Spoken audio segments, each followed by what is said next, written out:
नमस्कार, मैं हूं शुभम गुप्ता और आप देख रहे हैं जनहित टाइम्स का नया नवेला कार्यक्रम ब्लैक एंड वाइट राजनीति।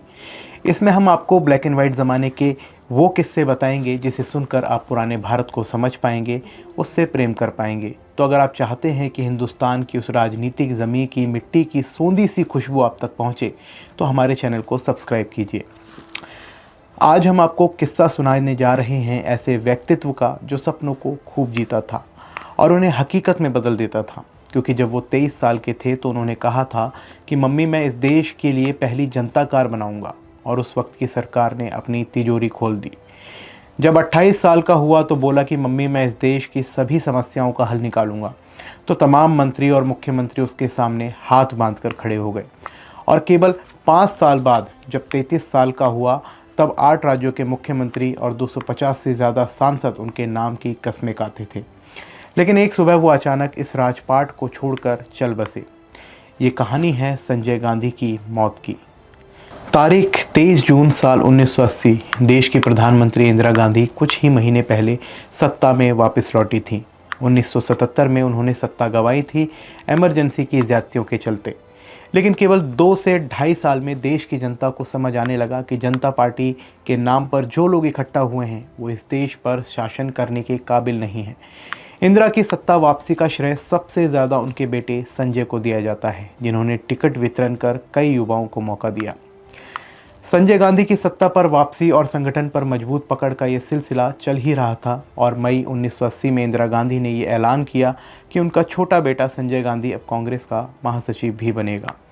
अमेठी के सांसद तो वो पहले से ही थे। संजय जिस तरह की सियासत किया करते थे उनकी फितरत भी वैसी ही थी, खतरों से बेपरवाह होकर खेलना, जैसे सब कुछ शाश्वत हो। जब वो सफदरजंग रोड पर अपनी मोटरसाइकिल चलाया करते थे तो कट ऐसे मारते थे कि तमाम जवान लड़के भी खौफ से शर्मा जाते थे। जब वो प्लेन चलाया करते थे तब भी कुछ ऐसी किस्म की हरकतें करते थे। धीरेन्द्र ब्रह्मचारी जो इंदिरा गांधी के योग गुरु थे और उनका आश्रम भी वहीं इंदिरा के आवाज़ से ही चला करता था। ये वाक़या है संजय गांधी के मौत के 2 दिन पहले का। धीरेन्द्र ब्रह्मचारी कश्मीर से एक चार्टर्ड प्लेन से वापस लौटे और एयरपोर्ट पर उनकी मुलाकात संजय से हुई। संजय बोले, आइए स्वामी, आपको हवा की सैर एक बार फिर करवाता हूँ। संजय गांधी के स्टाइल में धीरेन्द्र ने कहा, मैंने तुम्हारी चपलता के किस्से सुने हैं, मुझे बख्श दो। वैसे ऐसा ही एक किस्सा और है। संजय गांधी की मां इंदिरा गांधी के सहयोगी आर.के. धवन अगले रोज संजय के प्रलोभन में आ गए। संडे को जब संजय गांधी सफदरजंग रोड के दिल्ली फ्लाइंग क्लब के प्लेन को उड़ाने के लिए निकले तो उनके साथ आर.के. धवन सवार थे और हवा में चंद मिनट बिताने के बाद जब धवन वापस लौटे तो शाम को उन्होंने कहा, मैडम प्राइम मिनिस्टर, मैं आज के बाद कभी भी संजय के साथ सवारी नहीं करूंगा। इंदिरा के लिए ये सुनना अब नया नहीं था। बार बार तमाम नेता उन्हें बता रहे थे संजय के इस एडवेंचरस माइंड सेट के बारे में। यहाँ तक कि माँ ये मन बना चुकी थी कि वो कह दे कि संजय, तुम्हें इस देश को संभालना है और इसलिए एयरक्राफ्ट संभालना और उस पर भी इस तरह की हरकतें करना बंद करो। लेकिन तारीख जानती है कि माँ हमेशा की तरह संजय को वो बात नहीं कह पाई जो सही थी और उसके बाद उन्होंने अपने जवान बेटे की लाश पर फफक कर उन्हें रोना पड़ा। अब बात संजय गांधी की मौत वाले दिन की, यानी कि 23 जून 1980 की।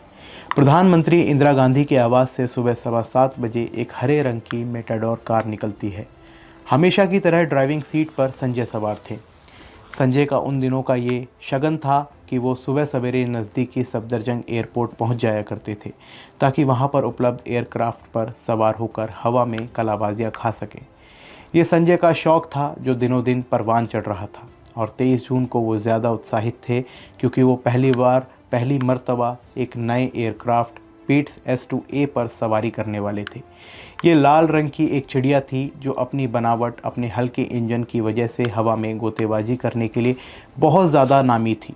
सफदरजंग एयरपोर्ट पर संजय का इंतज़ार कर रहे थे दिल्ली फ्लाइंग क्लब के चीफ इंस्ट्रक्टर सुभाष सक्सेना। संजय और सुभाष एयरक्राफ्ट पर सवार हुए और उन्होंने उड़ान भरी। थोड़ी देर में प्लेन अशोका होटल के ऊपर था और फिर उसने गोल गोल कलाबाजियाँ करना शुरू किया।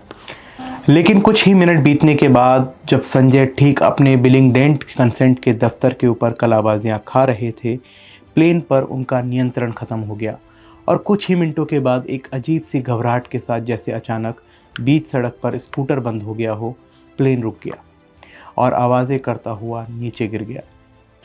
संजय का एयरक्राफ्ट क्रैश हो चुका था। ये खबर सरकारी एजेंसियों तक पहुंची और 15 मिनट के भीतर वहां फायर ब्रिगेड के लोग एम्बुलेंस के साथ मौजूद थे। लेकिन एम्बुलेंस की शायद अभी उतनी ज़रूरत नहीं थी, क्योंकि एयरक्राफ्ट का मलबा पेड़ों के बीच में फंसा हुआ था। तमाम शाखाओं को काटा गया और 2 शव नीचे उतारे गए। ये लाशें थी सुभाष सक्सेना और संजय गांधी की। दोनों को एम्बुलेंस से स्ट्रक्चर निकालकर लाल कंबल में लपेट कर रख दिया गया और होने लगा इंतज़ार, क्योंकि कुछ ही मिनटों में वहाँ देश की सबसे ताकतवर शख्सियत अपने बेबस माँ के स्वरूप में सामने आने वाली थी। इंदिरा गांधी को जैसे ही ये खबर मिली कि उनके बेटे का एयरक्राफ्ट क्रैश हो चुका है, वो अपने सहयोगी RK धवन के साथ मौके पर पहुंची। कार एक्सीडेंट की जगह से कुछ यार्ड पहले रुक गई। इंदिरा गांधी नीचे उतरी और दौड़ने लगी। चंद कदमों के बाद शायद उन्हें यह एहसास हुआ कि वहाँ पर सैकड़ों की भीड़ खड़ी है और वो सिर्फ माँ इंदिरा को नहीं बल्कि प्रधानमंत्री इंदिरा गांधी को भी देख रही है। इंदिरा के कदम कुछ रुके, वो पास में पहुंची और लाल कंबल हटाया और बेटे के शव को देखकर बिलख बिलख कर रोने लगी। ये इकलौता मौका था जब लोगों ने देश के आयरन लेडी को इस तरह भावुक होते हुए देखा था। संजय के शव को 2 दिन रखा गया। इंतज़ार था, क्योंकि उनके बड़े भाई और इंडियन एयरलाइंस के पायलट राजीव गांधी अपनी पत्नी सोनिया और बच्चों राहुल और प्रियंका के साथ इटली में छुट्टियां मना रहे थे। संजय गांधी की पत्नी मेनका गांधी तो मौके पर मौजूद थी, लेकिन मेनका के संभल रहे उनके भाई भी विदेश में ही थे। इनका इंतज़ार किया गया और 2 रोज़ के बाद संजय का अंतिम संस्कार हुआ और उनके साथ ही सियासत में नए सिरे से तमाम आशंकाएं सभी को होने लगी। अब कांग्रेस का क्या होगा, क्योंकि पिछले 3-4 बरस में कांग्रेस और सरकार में इस तरह की व्यवस्था बन गई थी कि इंदिरा गांधी विदेश मामले और राजनीति के बड़े बड़े मामले देखती थी, जबकि संगठन और राज्यों की सियासत पूरी तरह से संजय गांधी के कब्जे में आ चुकी थी। हालिया चुनाव में जिन 8 राज्यों में कांग्रेस जीती थी, वहां के मुख्यमंत्री भी संजय गांधी ने चुने थे। यही बात प्रदेश अध्यक्षों पर भी लागू होती थी। तो अब सवाल ये था कि अब संजय के बाद कौन? क्या संजय की पत्नी मेनका गांधी या संजय के बड़े भाई राजीव गांधी? हम सब जानते हैं कि इसका जवाब राजीव गांधी है, जिन्हें इंदिरा ने अपनी सियासत की बागडोर सौंपी। इसके बावजूद कि राजीव को सियासत से कतई लगाव नहीं था और इसी के वादे के साथ उन्होंने सोनिया गांधी से शादी भी की थी। लेकिन एक माँ की बेबस पुकार के आगे एक पति की दी हुई कसम नहीं चली। संजय गांधी को बार बार इमरजेंसी के खलनायक के तौर पर पेश किया जाता है। कुछ लोग उन्हें यूं भी याद करते हैं कि यदि संजय आज होते तो ये देश कब का अनुशासन के हाईवे पर चलकर तरक्की कर चुका होता, क्योंकि संजय अपनी माँ की तरह समाजवाद की ढपली बजाने में यकीन नहीं करते थे और शायद उनकी पहली लेकिन असफल बानगी जनता के कार प्रोजेक्ट ने देखी, जिसे हम सब मारुति के नाम से जानते हैं।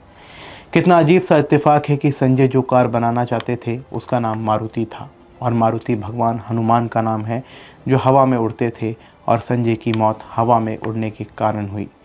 खैर, आपको कैसा लगा हमारा आज का ये कार्यक्रम, हमें कमेंट सेक्शन में ज़रूर बताइए और ब्लैक एंड वाइट ज़माने की राजनीति को जानने के लिए और उसको समझने के लिए जनहित टाइम्स को सब्सक्राइब कीजिए। धन्यवाद। जय हिंद।